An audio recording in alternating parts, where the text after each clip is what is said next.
suggests that many black Americans believe the racial bias in U.S. institutions is not merely a matter of passive negligence. It is the result of intentional design.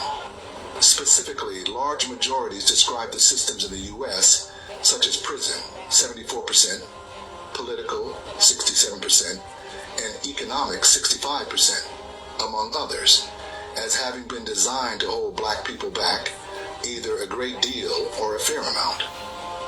Black Americans' distrust of U.S. institutions is informed by history, from slavery to the implementation of Jim Crow laws in the South, to the rise of mass incarceration, and more. However, black Americans were never really alone in this solemn exposition. Let me say that again. The whole history of America is the history of rich white men telling not rich white people that their enemies are black and brown. It starts in the colonies of what would become the United States. Let's remember, during the colonial period, mid-1600s, there was no such thing as white people. I know some people who are now called white find that shocking, right? Because they think whiteness is real, right? But whiteness was created. Europeans didn't call themselves white.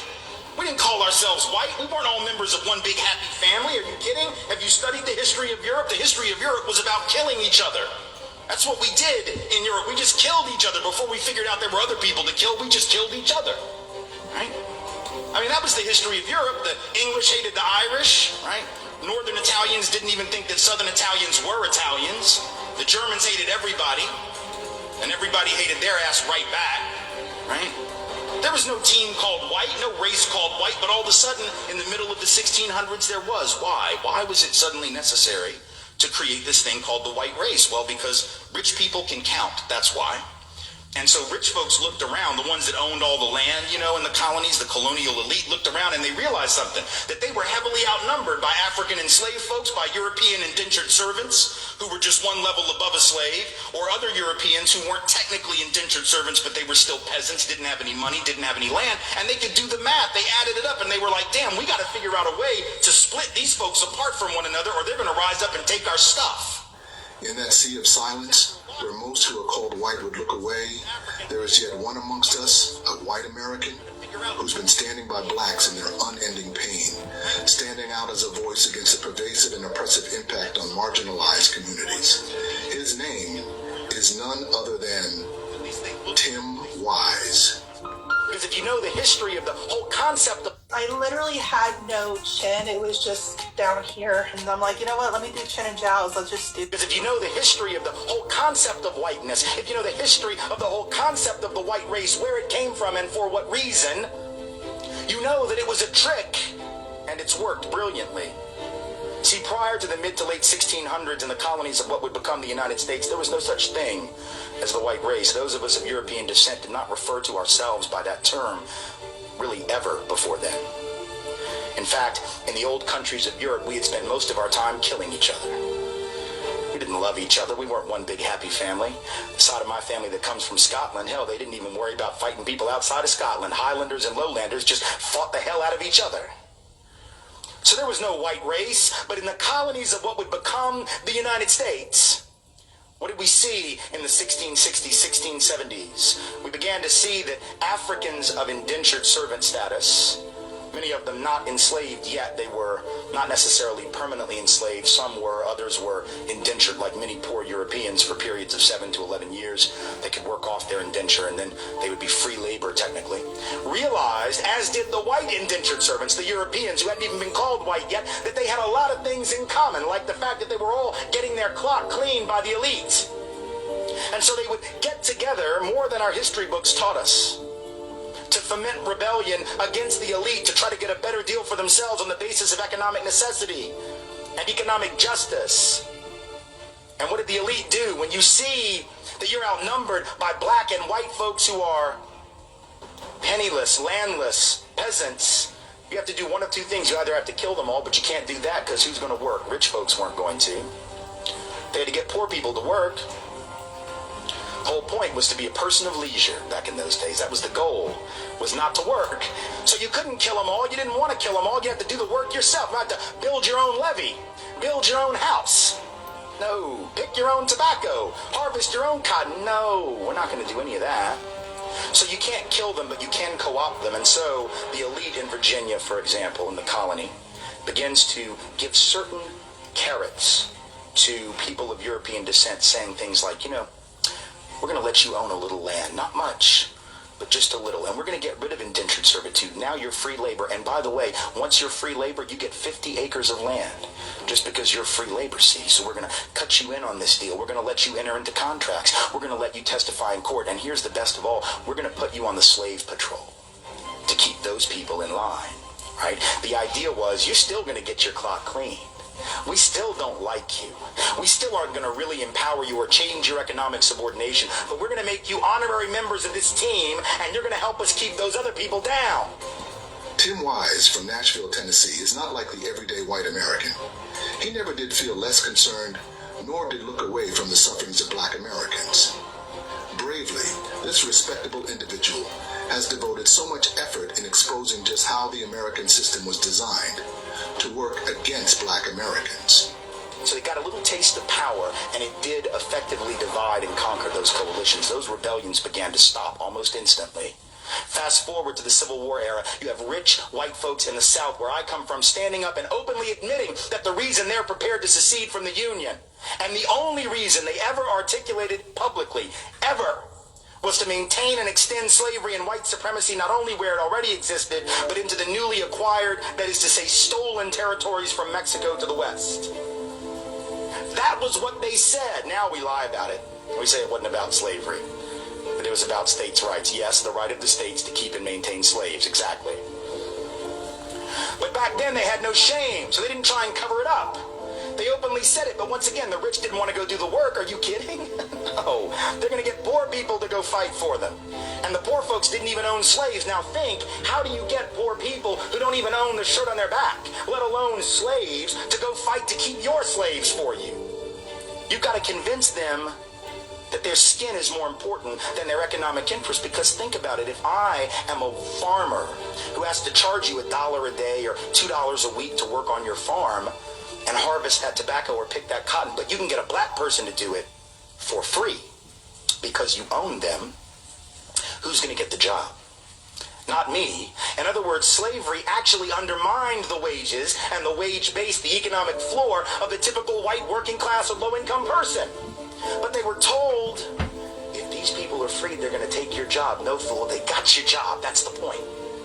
And so at some level, again, working class white people being harmed by white privilege, relatively being advantaged, right? Being given a leg up, being given a membership to the club, but in absolute terms being kept economically subordinated by the very Supercharge your shiny new toys and devices with Astound Gig Internet for $45 a month and a $100 gift card.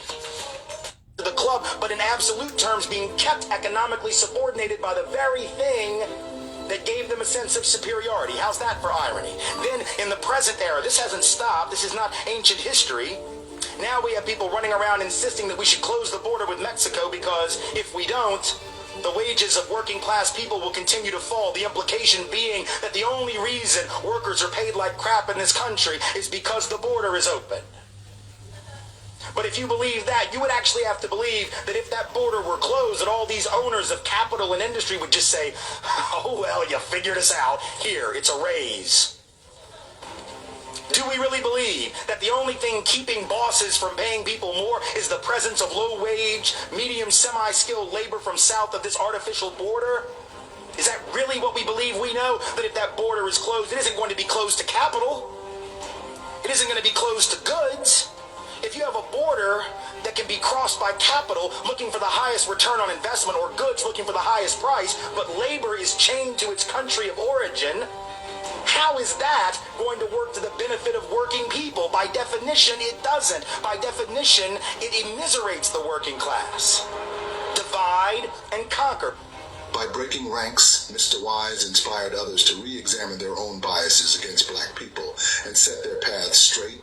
His unconventional perspective shed light on hidden truths. But the best example of all, perhaps, in the contemporary era, in the greater New Orleans area after Katrina, here you have two communities that were the most hard hit.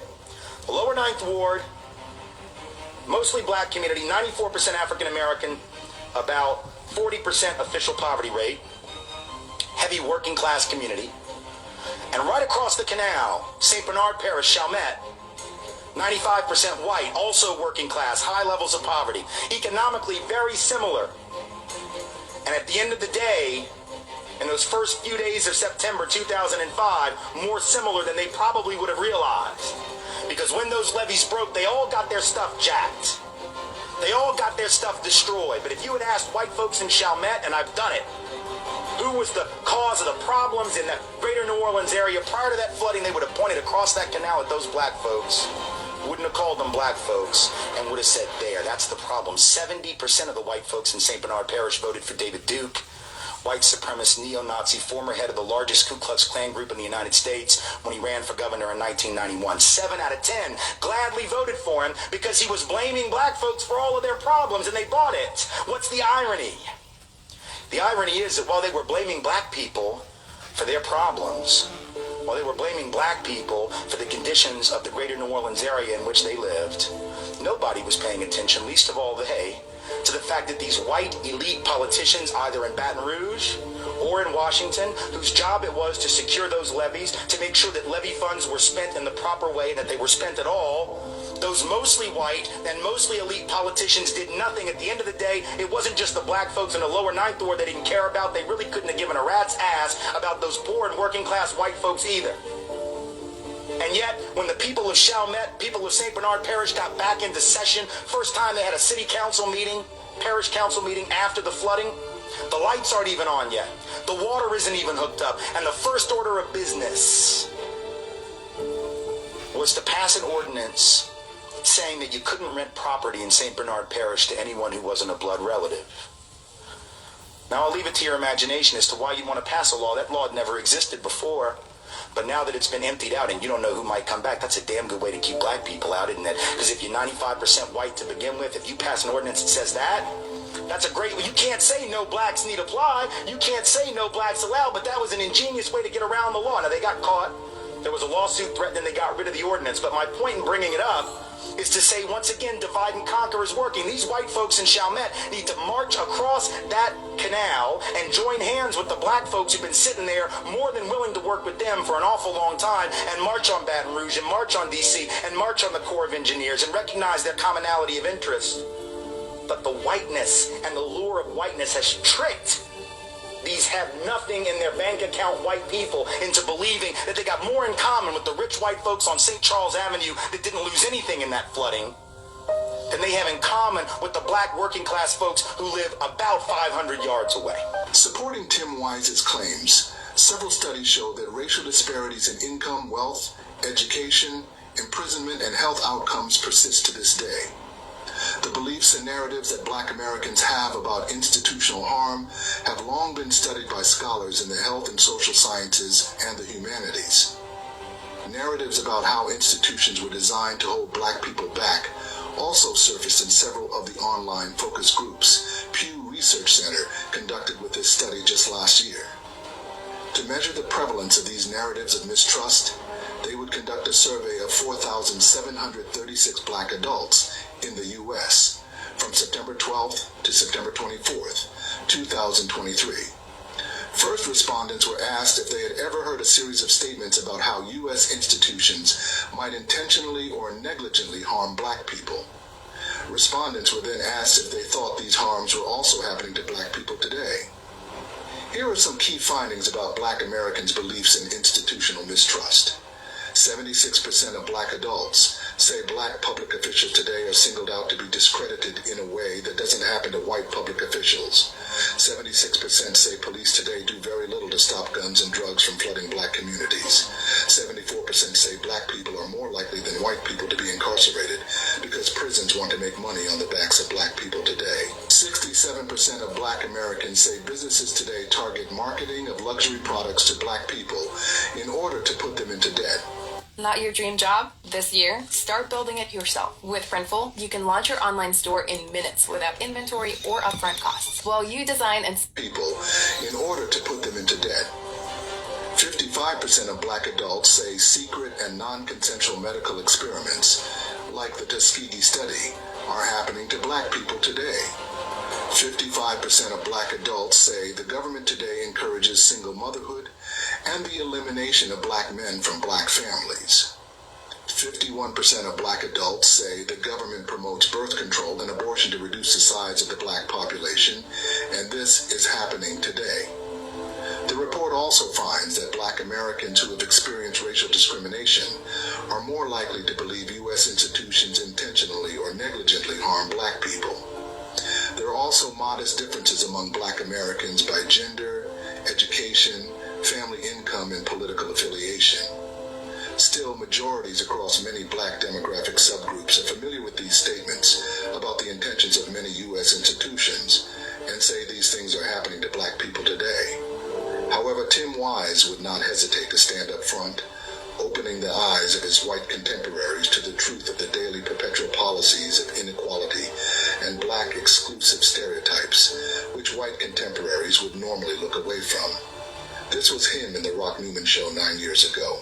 The reason white folks get defensive about the conversation is if you say we're going to talk about racism, white Americans think you're getting ready to call them racist. And that's not what we're not talking about individual races. I, for one, don't care if Darren Wilson is a racist. What I care about is a culture of policing that engenders the abuse of black and brown people, even among cops who are not bigots. Like, he could be a Boy Scout. He could be a great guy. They had this conversation when George Zimmerman killed Trayvon. And I realized George Zimmerman, technically a Latino, but pretty white identified in terms of his character and who he hangs out with and all that. Here's a guy, they said, well, he's not a racist. He dated a black girl, took her to prom, mentored black children. It doesn't matter, because he is internalizing the same messages from the media, from the schools that we all are. So we don't have to feel guilty. Messages? Those messages are that black men are dangerous, because if you look at the news, there have been studies on this. Local news overrepresents black folks as perpetrators, overrepresents white folks as victims. So the message that gets sent is they're dangerous, and specifically to you. They are not only bad people, they're going to hurt you. So therefore, we want to keep them on that side of town. We want to keep their children in those schools over there. We don't want to work around them. We don't want to live around them, et cetera, et cetera. So I think that message comes through loud and clear in the way that media represents people of color. Whenever you're thinking about Tamir Rice, the 12-year-old child that was shot in Cleveland by police, when that happened, what did they do? The first news story in Cleveland that made a big splash was about Tamir Rice's parents and the history of domestic abuse and criminality among his parents, not about the cop that killed him. We talk worse about black victims than we do white killers. What did we say about Ted Bundy? Oh, he was so smart, and he was so quiet, and he always seemed so nice. Every time one of these white boys goes and shoots up a school, what do we say? We had no idea he was going to do this. So we talk better. We have more sympathy for white folks who commit mass murder, bury bodies under the house, cook them up in a soup pot, and eat them, right? Than we do black folks who were killed by police. We start digging for every bad thing they ever did. We want to know if they had a juvenile record. We want to know if they'd ever been arrested. That's what the media does. And until that changes, I'm afraid white folks will stay in denial, and it'll be very hard for us to move forward, whether we're talking about cops or just average everyday folks. And after Wise was through talking, the host would then go on to say, we have a very diverse viewing audience. White folks comprise some of that viewing audience. Some of them might be sitting out there right now thinking that you don't like white folks. Described as one of America's great public moralists, and amongst the 25 visionaries who are changing the world, Tim Wise was among the most prominent anti-racist writers and educators in the United States. He has spent the past 25 years speaking to audiences in all 50 states in the U.S. So far, this colorblind response, this post-racial response that says, oh, let's not name that elephant. Let's not call out what it is we're seeing. Let's redefine it, right, is an extraordinarily dangerous gamble, and we see it at every turn. So when former President Carter made the point that some of that overt resentment was about race, the president and all of his advisors rushed to dismiss that, even as obvious as it was that Carter was speaking the truth. They all said, oh, I'm sure that's not it. I'm sure they're just anxious about the economy. That's not credible. And for a president to say that, and for his handlers to say that, I'm anxious about the economy. Everyone in here is probably anxious about the economy. But I've never, as a result of my economic anxiety, felt the need to go get a sign with a picture of a president dressed in an African witch doctor costume with a bone through his nose and go to a rally as a way to try to find a job. Like, I'm unemployed and I'm upset and this is all I could think of. What? Right? It's not about that. It's about something else.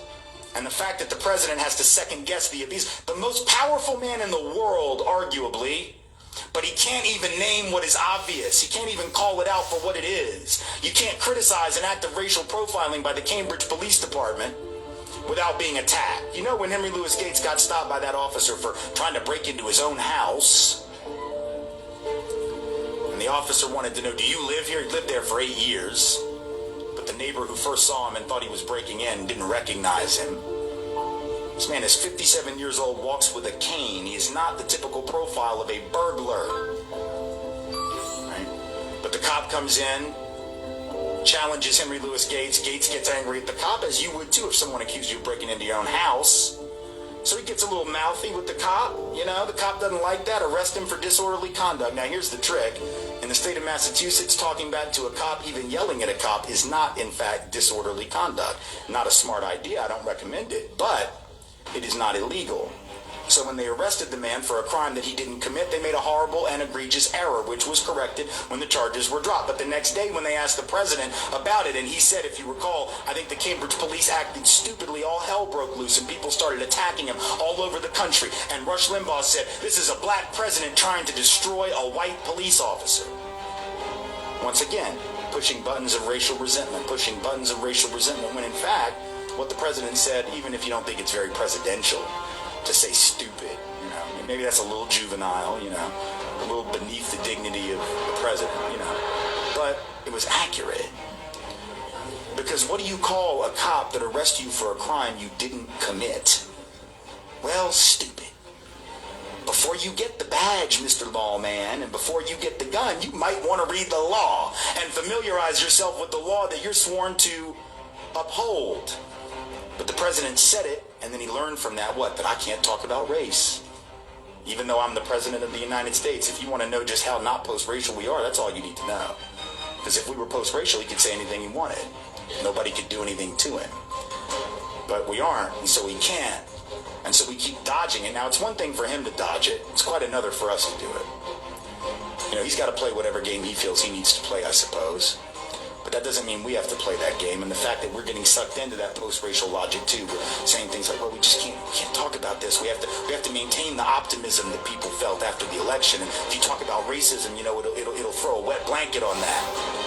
You know, all these kids who were all invigorated, particularly kids of color and parents of color that were, and understandably, look, I get that. I understand that. I don't have to be a person of color to know that that was real. But the danger in therefore deciding we're not going to talk about this systemic injustice anymore because we got to protect him. Wise has appeared on more than 1,500 college and high school campuses, also at hundreds of professional and academic conferences, and before community groups nationwide in his war against racism.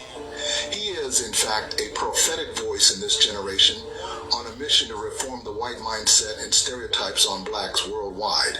Critical race theory was created in the late 70s and early 1980s, and no one said anything about it, right? No one really cared outside of, like, you know, sort of picayune debates in law schools, which is where critical race theory is principally applied. So why would all of a sudden it become necessary to attack critical race theory? Because the timing coincides with this uprising, and the idea is to shut down any conversation about racial injustice in America.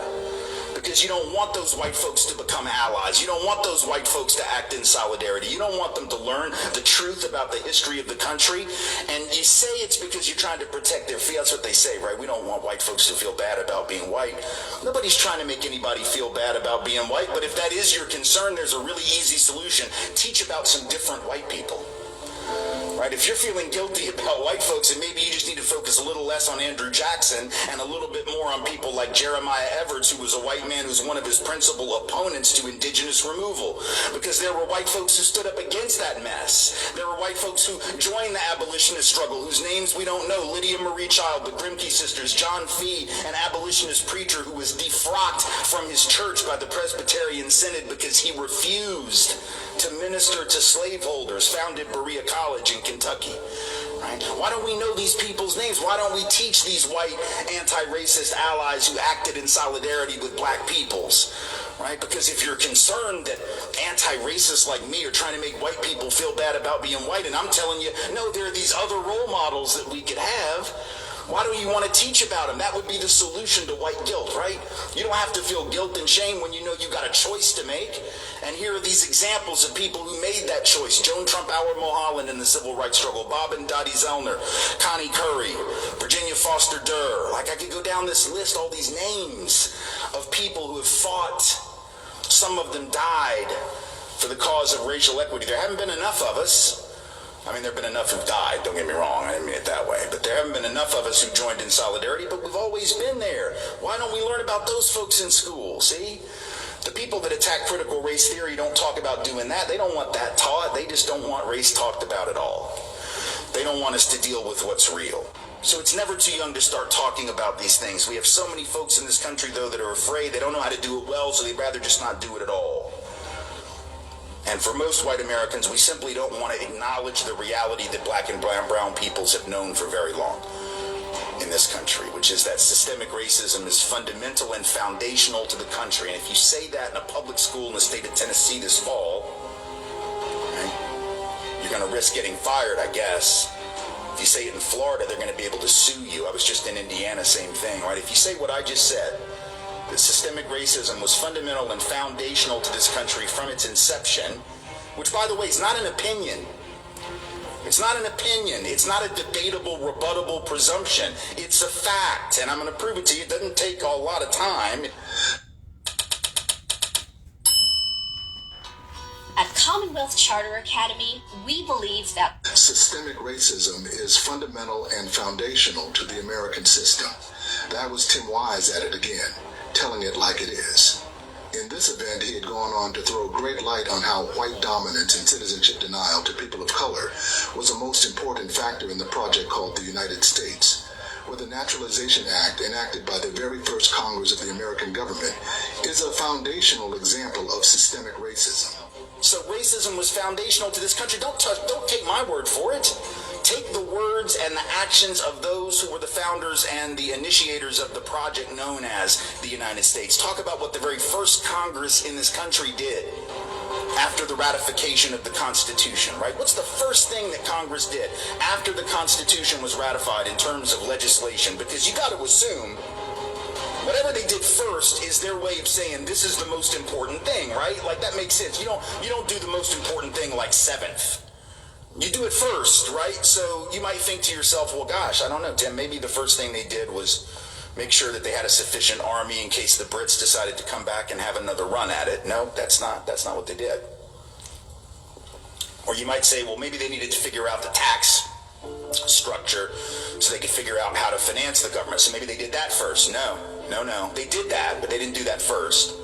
Right. The very first substantive piece of legislation that Congress passed after the Constitution was ratified was a thing called the Naturalization Act of 1790. It's not something we learn about in history class very many of us in high school. I certainly didn't.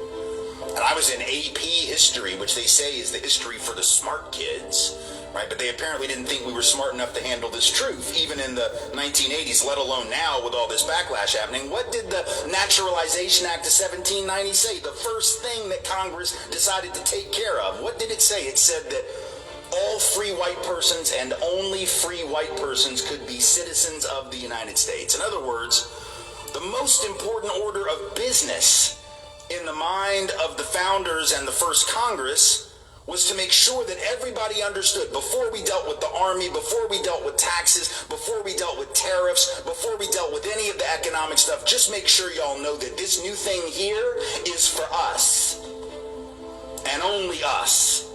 And nobody who is not white will be considered a citizen of the United States. That tells me that white supremacy is there at the birth, right?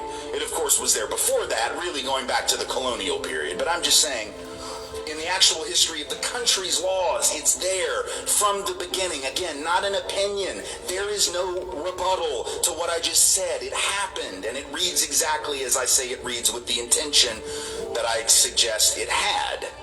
So then the question is, do we understand what the legacy of that kind of germ of white supremacy is? Do we just assume that that doesn't matter, that it doesn't bear fruit, right? Do we assume that the policies that flowed from that assumption about who could be a citizen and who couldn't, that those policies would create damage perhaps in their own time but not in ours, as if somehow you just flick a switch, you pass a law, and all of the inertia of the past several generations goes away. With unflinching honesty, Wise did uncover the deeply buried secrets of America's past, revealing the enduring legacy of racial injustice that had been deliberately obscured. See, here's the thing. If I were to ask people, whether it was this room or any other room in America, do you believe that systemic racism and white privilege or advantage are real in 2023, we get a lot of people who would say yes and a lot of people who would say no. And if we were being adults about it, we could have a good conversation, not a debate, but a discussion about it, hopefully. Right? But here's the thing I also know. If I were to ask most anyone in this room or any other room, do you think we had systemic racism and white advantage or privilege in, let's say, 1963 or 1962 before the civil rights laws were on the books? My guess is just about everybody would agree that that would be true, right? Even people whose politics were very different than mine, even people who denied the problem today in 2023, would probably go along with the idea that 60 years ago it was real, right? Because it doesn't really take a lot of courage to admit that, right? I mean, it just takes like a Google machine. That's all it takes, right? You just need a Google machine, and you need to know how to use the Google machine, and you could probably find your evidence for that, right? But here's the problem. In 1963, when white Americans were asked that question about themselves and their country at that time, you see, it's different to ask you about 1963 and 2023. But when white folks were asked that question in 1963, when it was happening, when it was the present, not 60 years in the rearview mirror, and they were asked it by the Gallup organization in that year. The question was, do you believe black folks are treated equally in your community in education, housing, and employment? Now, come on, y'all. It's 1963. We know the answer. This is before the Civil Rights Act, before the Voting Rights Act, before the Fair Housing Act. It is the year of the March on Washington, the year that Medgar Evers is shot down dead in his driveway in Jackson, Mississippi, the year that Governor Wallace stands in the schoolhouse door at the University of Alabama and says, segregation today, segregation tomorrow, segregation forever. It is the year that he turns those dogs and water cannons in Birmingham on those children at the behest of Bull Connor. So we know the answer to the question. This is not a hard pop quiz. The answer is no, but what do you think white Americans in 1963 said? 2 out of 3 answered the question, yes, everything here is fine. There is nothing to see. And in 1962, Gallup asked white folks a slightly different question, but only a year earlier. The question was, do you think black children have the same chance to get a good education in your community as white children? Once again, y'all, easy question, even easier answer. It is only 8 years after the Brown v. Board decision, but we know it is well before any schools actually moved to create equity, whether with all deliberate speed, as the court suggested, or not. And yet in 1962, when white folks were asked that question about educational equity, do you think it's real? 85 out of 100 white folks said, yes, everything is fine, nothing to see here. Now, come on. There are only 2 possible explanations for why the vast majority of white folks couldn't see the truth. Explanation number 1 is that white folks are just so stupid and ignorant and cold-hearted that they just can't see or just refuse to see. I don't happen to believe that's true. Were there people like that then? Are there people like that now? Well, of course. There are people like that in every generation, every racial or ethnic group, cultural group, every part of the country, of course. But I don't believe for a second that explains 85 out of 100 or 65 out of 100, whatever the 1963 question was. Right? I think there's an easier and a more disturbing answer to the question, and it's about privilege. The reason white folks didn't know is because they didn't have to know. Right? If you were white in 1963, did you actually have to know black folks lived reality? Even though it's being beamed to you every night on the TV, every night. There were only 3 stations, y'all. It's not like you could ignore it, right? We didn't have all these stations. Y'all know that. We had 3 stations. They went off at midnight with the Pledge of Allegiance or the National Anthem, and then it just was like gray matter for like 6 hours until it came back on. So the idea that you could have somehow missed what was happening in Birmingham, missed what was happening in Mississippi, missed what was happening during the March on Washington, 200,000 people on the mall down the road, right? How could you miss it? It's not like you, oh, I'm sorry, I was watching Netflix. No, you weren't. You were watching Walter Cronkite because it's all there was. He relentlessly urged the white nation in general to quit racial injustice and stand up for what's right and just. even when people are generally very progressive in the way that they think about a number of social issues. When we talk about race and we talk about racism, we almost always focus on the other, right? Those who are different from the dominant norm, whatever the dominant norm may be. So we put the spotlight on them and therefore the pressure. We put the attention on them and therefore the pressure. We may ask, for instance, what's wrong with them? And how can we fix them? How can we bring them, whoever they may be, into the mainstream of the economy? How can we bring them into the mainstream of the economic and educational systems? How can we make their lives better? And what do we need to know about them so as to help them improve their lives? But the underlying assumption of all of those statements and all of those things, even if they are well-intended and sound nice, the underlying assumption of all of them is that the deficit is to be found in the marginalized population, that they are the ones with the deficit, that they are the ones who need to be fixed.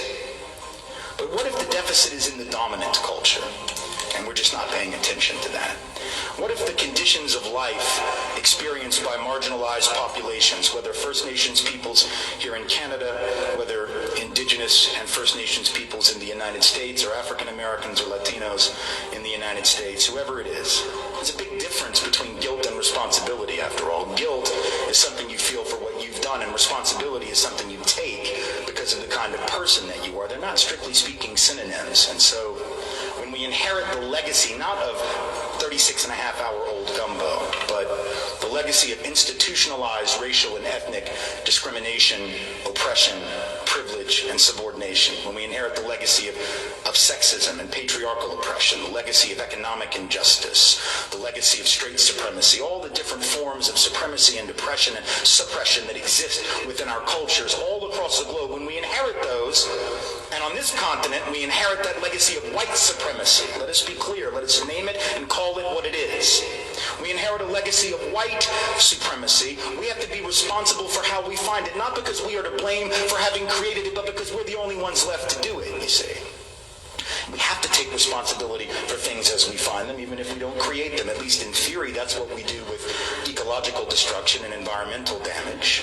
You and I did not individually, I assume, go and belch toxic waste into the air, inject it into the soil, dump it into the waters on this planet, but somebody did, and we're now living with it. So we either clean it or we can sit around and say, well, I didn't do it, I'm innocent, it really wasn't me, you can't blame me. But that doesn't really take care of the problem. If you ever become the CEO of a corporation, I don't know why you want to, but if you do, you won't be able to come in on the first day of work and say to your board of directors, I can't wait to make use of all the assets you people were able to get before I came on board, all the assets you were able to develop, all the revenue you were able to generate. I can't wait to take advantage of that. But as for all those outstanding debts that you ran up, like your bills and the loans that you took out so that you could grow the company, no, I don't have any intention of paying those. That was the last CEO. You really should have gotten him or her to do that. I'm new, I'm innocent, I just got here, you see. The difference between guilt and responsibility. Tim Wise's courageous call to action challenges the white nation to abandon racial injustice and champion equality. His words would always be an inspiration to collective awakening, mobilizing the nation toward a future where every individual has equal opportunities to thrive. Thank you for staying with us till the end of another engaging video. Kindly consider subscribing if you're yet to. Also, don't forget to like, comment, and share, as your support goes a long way in motivating us. Thank you for watching.